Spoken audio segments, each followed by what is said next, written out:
Lenina, y bueno, creo que empezamos a hablar de una cosa y nos extendimos en el tema, pero igual estuvo buenísimo.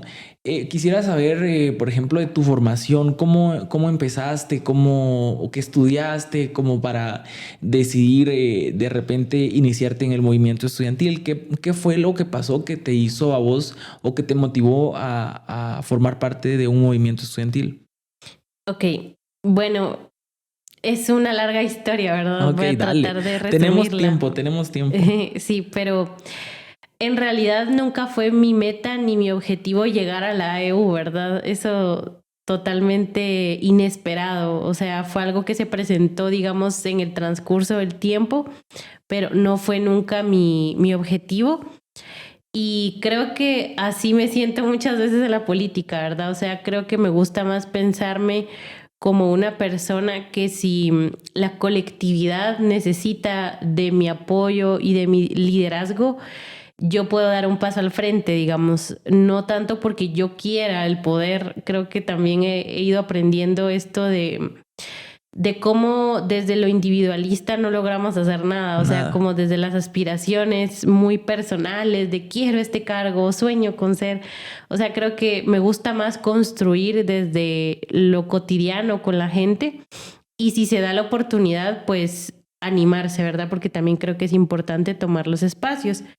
Pero en mi caso particular, pues yo vengo de una familia que desde pequeña siempre me inculcó la importancia de pensar en los demás, de no pensar solo en mi metro cuadrado y quizás se deba también porque yo viví desde pequeña en unos apartamentos familiares que eran para personas de escasos recursos de una orden católica, entonces viví rodeada de familias, igual que la mía, como con dificultades económicas, y eso me hizo tener un poco más de conciencia que la realidad guatemalteca no es como nos la pintan, ¿verdad? De que hay muchas dificultades para sobrevivir, para subsistir.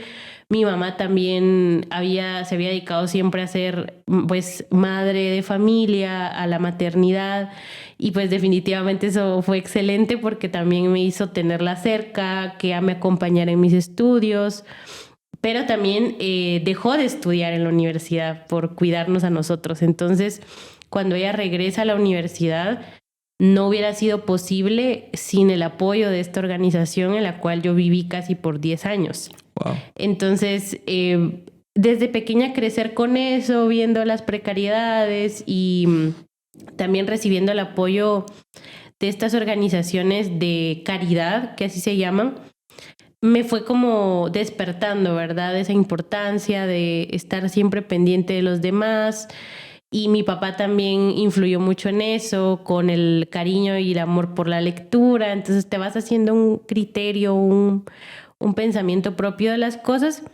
Luego sigo creciendo, digamos, y en el colegio, en los institutos donde estuve, tuve la dicha de tener profesores muy buenos, profesores que siempre me motivaban digamos, a dar lo mejor de mí, a sacar mi potencial. Profesores que también te hablaban mucho de la historia del país, o sea, que no ocultaban esa parte de la guerra, de lo duro que es vivir en este país con desigualdades. Entonces, mis maestros yo diría que están como en el eslabón número uno de quienes me inspiraron o quienes me acompañaron a hacer algo, ¿verdad? No quedarme indiferente, especialmente maestras, mujeres, ¿verdad? Eso resaltó mucho. Ya. Y tal vez mis primeras experiencias políticas fue en el Instituto de Básicos, donde fui presidenta de la asociación de ahí por un año. Y eso me permitió empezar a perder el miedo a, por ejemplo, hablar en público, a organizarme, a tener contacto con las demás personas. Yo estudié magisterio, soy maestra de educación primaria y también en el colegio donde estudié también me inculcaron mucho esta cuestión de hacer algo, de organizarme y también como esos cargos muy constantes, ¿verdad? Que uno tiene de presidenta de aula, que presidente de seminario.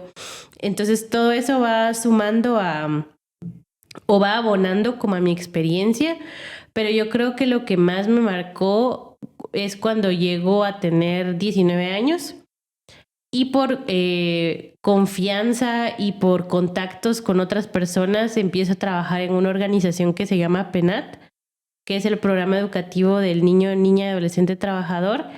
Y ahí trabajo 6 años con esta organización y paralelamente ya estaba estudiando en la Universidad de San Carlos.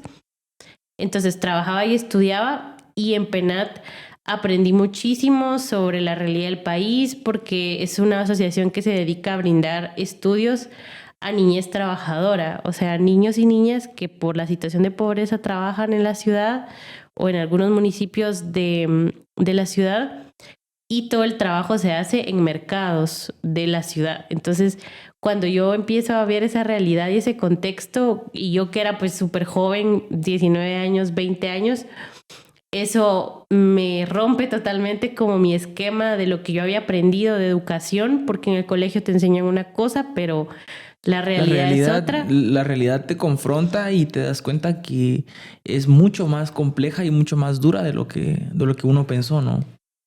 Exacto, entonces me choca mucho como enfrentarme a esa realidad, pero también creo que en ese contexto de los mercados, de trabajar con personas en situaciones de vulnerabilidad, me hizo cuestionarme muchas cosas y también me hizo entender el por qué es tan importante ocupar los espacios de toma de decisiones y defender los espacios educativos,